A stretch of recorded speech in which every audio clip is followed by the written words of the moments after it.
कैसे हैं आप? और ठीक बढ़िया। हम जानना चाहेंगे आपके शुरुआती दिनों में।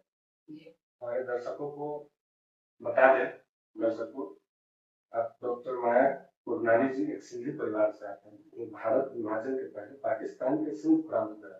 भारत विभाजन के दौरान इनका भारत आना हुआ और ये गुजरात में परिवार के साथ, परिवार चूंकि पहले ही आ गया था भारत विभाजन के दौरान, तो इनका जो है अपना रहना सहना, शिक्षा, जन्म, शिक्षा सब गुजरात में। तो मैम, हम आपसे जानना चाहेंगे कि आपका शुरुआती दिनों का कैसा था? जैसे कि आपने बताया, मेरा परिवार, मेरी ग्रैंड मदर दादी माँ और मेरे पिताजी सिंध प्रांत से भारत में आए थे विभाजन के दौरान। सिंध प्रांत पाकिस्तान का हिस्सा नहीं था, अविभाजित अखंड भारत का एक हिस्सा था। पाकिस्तान से नहीं आए थे, सिंध से आए थे जब भारत एक था, जो अब पाकिस्तान है।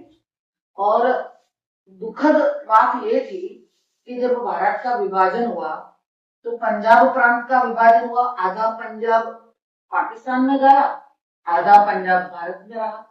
बंगाल का विभाजन हुआ, आधा बंगाल भारत में रहा, आधा बंगाल उस समय का पूर्व पाकिस्तान बना, जबकि पूरा सिंध, पूरा प्रांत पाकिस्तान में चला गया था। इसलिए सबसे ज्यादा व्यथा, पीड़ा भुगती होगी तो सिंधी समाज ने भुगती। पूरे सिंधी समाज के सब लोगों को वहां अपने खेत खलियान, धंधे, मकान सब छोड़ के हम भारत में निराश्रितों की तरह रहना पड़ा। काफी मुश्किल रहा होगा उन दिनों, जब अपना घर परिवार सब छोड़ के एक नए जगह पे जाके, जहाँ कुछ विभाजन हो गया था और उस समय देखा जा रहा था कि कहीं काटे जा रहे हैं, कहीं आदमी को जिंदा जला दिया जा रहा है, मार दिया जा रहा है, आने जाने की व्यवस्था अपने वहां उनपे ये पीड़ा दी जा रही थी, प्रताड़ना दी जा रही थी कि या धर्म बदल लीजिए या फिर छोड़ दीजिए। तो उन्होंने धर्म बदलना पसंद नहीं किया था हमारे बुजुर्गों ने, और छोड़ के, सब कुछ छोड़ के यहाँ भारत आ गए। और सब कुछ छोड़ के भारत आने के बाद उन्होंने बहुत मेहनत मजदूरी की, कुछ भी साथ नहीं लाए थे। हमारी महिलाओं ने पापड़ बेन के, कपड़े सीख के, बिड़िया करके और अपने परिवारों की पालना की थी। हमारे जो पुरुष वर्ग था उन्होंने ठेले लगाए थे, कंधों पे बोझ उठा के और काम करके, मजदूरी करके काम किया था।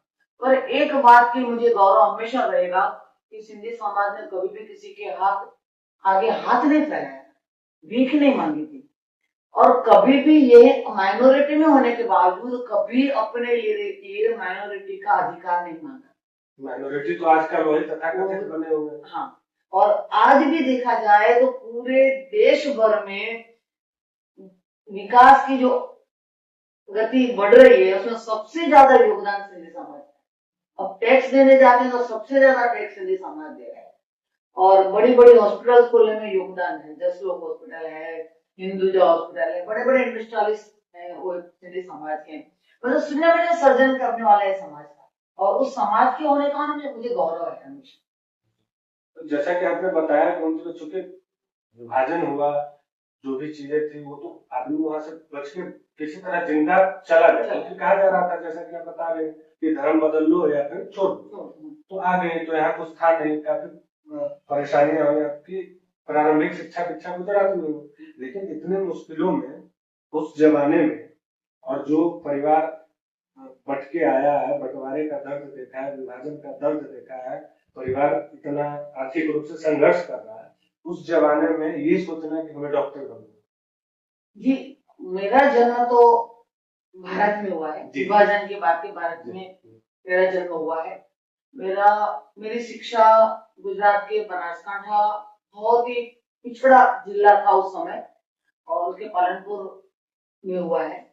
मेरे पिताजी अखंड भारत के सिंध प्रांत के राष्ट्रीय स्वयंसेवक संघ के स्वयंसेवक, संघ के आप भी जुड़ी रही हैं? मैं राष्ट्रीय सेविका समिति की द्वितीय वर्ष सेविका रही हूँ। राष्ट्रीय सेविका समिति संघ के समानांतर चलने वाली महिलाओं का संगठन। जी, तो संस्कार हमें शुरू से पिताजी ने राष्ट्र प्रेम के दिए हैं।